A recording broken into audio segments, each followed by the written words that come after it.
The future's coming fast because last week, one of the most revolutionary peptides in existence got voted on in an FDA building by scientists and doctors, and they voted yes. The peptide's called Epitalon, and it was founded in a Russian lab in the 1970s, but the effects of this peptide are incredible. Yet for some reason, it seems to be completely ignored in modern American medicine. Epitalon, originally created to develop Russian super soldiers, we're now finding that it has way more benefits, far beyond anything we've ever given it credit for. In this video, I'm covering everything from the science behind it, the benefits people are seeing, as well as the side effects to potentially be wary of. But most importantly, we're going to cover everything you'll need to know about how you can unlock the secret powers of this Russian super soldier serum.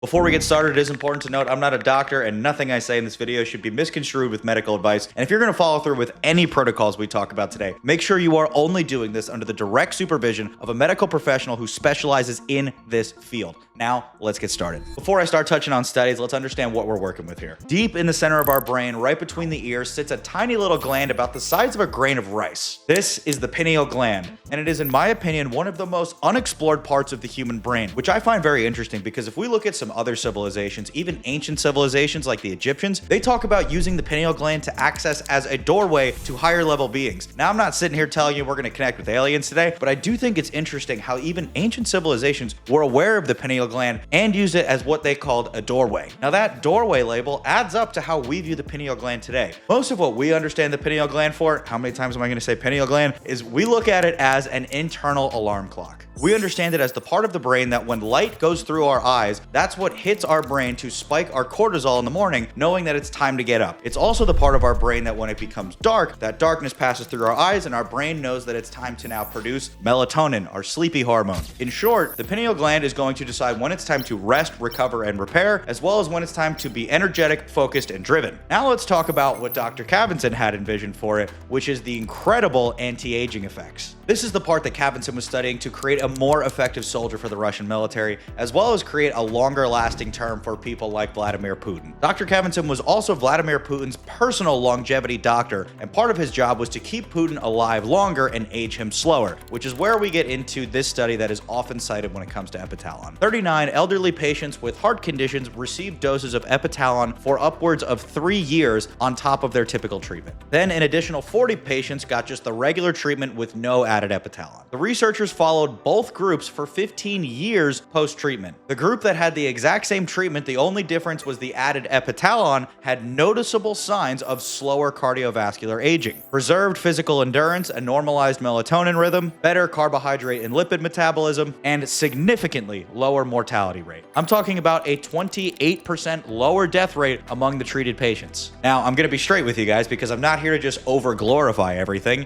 That was a scientific study conducted with only 79 people, and those 79 people knew about the experiment. The people that got the Epitalon knew they were in that group, and the people that didn't also knew they were in that group. So it's not exactly a fair double-blind study, but it does offer a very unique perspective and certainly raises the question about how effective this can be. But here's where it gets even more interesting. What we do know definitively about Epitalon is that it doesn't raise the age minimum. It's not going to make it so that you're guaranteed to live longer, but what it does do is raise the ceiling for how far you can go. So yes, it's going to increase the average lifespan of people, but not because it's going to take someone who was going to die at 60 and bump them up to 70, but it might take someone who was going to die at 100 and bump them up to 110 or even 120. The possibilities are out there. What we can also conclude from the data is that we are going to age slower by using Epitalon, and that comes from a process called telomerase. Telomerase directly affects our telomeres, which are the little tiny tips on the ends of all of our chromosomes. Our chromosomes, of course, deciding what our genetic makeup is, and is incredibly important when it comes to cellular division. If you didn't know, our cells in our body are dividing constantly, all day in fact, and every time those cells divide, the telomere, that little plastic tip on the end of the chromosome, gets a little bit shorter. And when that telomere gets so short after so many divisions, it can no longer divide and those cells die. That is the root of what aging is. The reason our skin stays so fresh when we're younger is our cells are constantly dividing, and those telomeres are at full length and full strength. They're years away from getting so short to the point where they're going to stop dividing. This is the same reason that all of our organs function so effectively when we're younger, because they haven't been destroyed by inflammation inflammation and toxins and all of the damaging parts about being a human. So what if there was a way to keep those telomeres the same length they are when we're in our youth, even into adulthood? That is where I believe Epitalon will have the single greatest impact on anti-aging and longevity. Not only do we unlock older age, but we also unlock slower aging. Now, this is a really difficult process to measure because you're not just going to notice if your telomeres are longer when you wake up tomorrow. It's something that already takes years and years for them to have shortened in the first place, so it's very difficult to quantify if they're actually getting longer based on how long you're taking it. American trials on Epitalon have been limited, number one because it hasn't been FDA approved, but also because of the first major risk that we're going to talk about today, and that is people often associate it with a cancer risk, because anytime you're able to lengthen telomeres and increase the ability for cell division, there's always a concern with cancer. That's because cancer cells are famous for flipping on telomerase, the same mechanism that Epitalon does. So does turning it on with a peptide create more cancer? That part remains unknown, but what I will tell you is that in the animal studies, it actually supported the other direction in that it reduced the amount of cancer in mice. Now, I'm not sitting here telling you that we're the same as mice and that this automatically means it's safe, but I will tell you what happened in the study. In mice that were genetically engineered to develop breast tumors, a little bit gruesome, I know, Epitalon reduced tumor size and tumor burden in those mice by 3.7x, meaning that they were nearly 4 times less likely to develop breast cancer and tumors while they were using Epitalon. So the supporting evidence in the mice trials actually indicates that you are less likely to develop cancer by using something like Epitalon. What intrigues me the most about this peptide are all the applications that we're not looking at it for, because there's so many private studies going on where people are finding incredible results for areas that we're not looking at it for. Pun intended, looking at it, because one of the most popular studies that just came out is what it does for our eyesight. In another controlled study of incredibly visually impaired subjects, those with, bear with me on this, retinitis pigmentosa, which is a darkening and creation of black and gray matter in the eyeballs, Epitalon use has been shown to be possibly effective at reducing that black and gray matter and preserving the physical structure of the retinas. Now, this same process is what causes us to lose our vision as we get older, right? It's just the darkening of the eyeballs. So if we can take this to preserve the structure of our retinas, we're talking about people who are no longer going to grow old and need reading glasses. I wish I had given this to my parents years ago. You know, when they hold the phone out like this and they do one of these because they can't really see it? Now, all of that just goes back to their DNA and chromosome health. Imagine what else in the body it can be effective for. There's no reason that it can't also be effective for things like our liver, kidney, heart, lungs, everything about being a human being. Who knows what else there is out there? All I know is that when I take this stuff, I feel incredible for months following, and I've heard that from nearly everybody that I've told about this stuff. Now, where can we attribute this stuff? Is it the lengthening of the telomeres and the DNA and the chromosomes, or is it coming from some access to our pineal gland that we're completely unaware of? The answer is, I don't really know, and the science isn't really there either, because we haven't explored it enough. And from what I think, it's a tale as old as time in the United States, and then I think it saves too many people from too many problems, and there's not enough money to be made. The physical degradation of human beings is the most profitable machine in the United States, and it is the reason why almost all of our treatments are designed to keep us on medication instead of preserving or preventing problems from happening. And I believe this is one of the best problem prevention methods that is going to hit the marketplace. My question remains, why haven't we studied this in the United States? All of the research and everything I just gave you only comes from one lab and one research in the 70s in Russia. The human trials are small, mostly unblinded, and not necessarily valid enough to use as scientific evidence, but if they're showing such incredible results and people are experiencing life-changing scenarios, why aren't we studying this? Why aren't we finding out more about what seems to be a literal miracle drug? All hope is not lost, because just last week, the FDA had their hearing where they invited scientists and doctors to come by and decide what drugs should be moved for FDA approval. Now, Epitalon was approved to be voted on. Very key distinction. It was not approved for clinical use going forward, but now in February, we're going to vote again, and this is going to be the big Super Bowl, the big day where we're going to decide what direction we want to move in as a medical society in the United States. Are we going to continue to shove down pills and numbings for people's problems, or are we going to start addressing the root cause and preventing disease, preventing illness, preventing physical degradation of our people? There's a common phrase that gets used in medicine a lot, and that's an ounce of prevention beats a pound of cure. And that could not be more true. There is nothing better for the body than preventing disease. Trying to cure it after you already have it is a million times harder and oftentimes very lackluster in its results.